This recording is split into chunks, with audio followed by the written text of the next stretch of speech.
The night the road learned to remember. The night of April 18th, 1775, lay quiet over Boston like a held breath. Most men slept.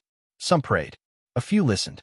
In a small room near the harbor, Paul Revere tightened his boots and pulled on his coat.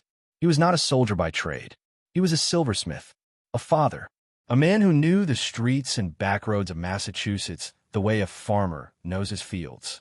And tonight, the weight of a coming war pressed on his chest heavier than any musket.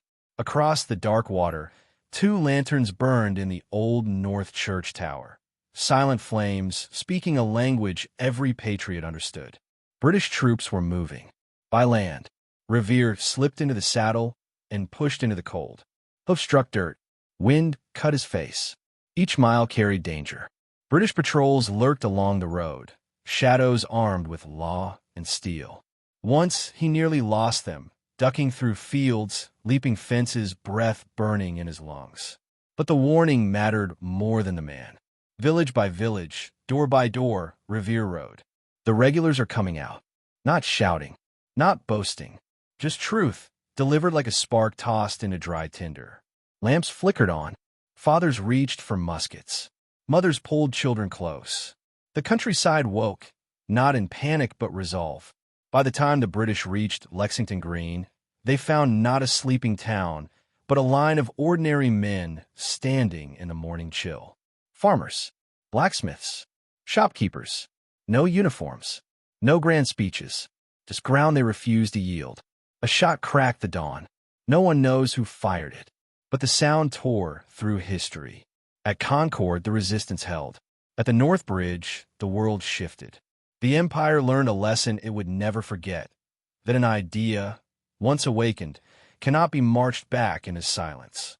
Paul Revere did not fight that morning. He never needed to. His weapon was the road, his courage measured in miles, his legacy carried in the heartbeat between warning and action. America did not begin with a declaration on paper. It began with a man riding through the dark, trusting that free people, once warned, would stand. And they did. Historical note: Paul Revere's midnight ride on April 18th to 1775 was a real event, part of a coordinated warning system that included riders like William Dawes and Samuel Prescott. The phrase, "the British are coming," is a later simplification. Revere delivered his warning quietly to avoid detection. The battles of Lexington and Concord were the opening military engagements of the American Revolutionary War. Dialogue, pacing, and internal thoughts in this story are dramatized for narrative effect, but the core events and outcomes are historically accurate.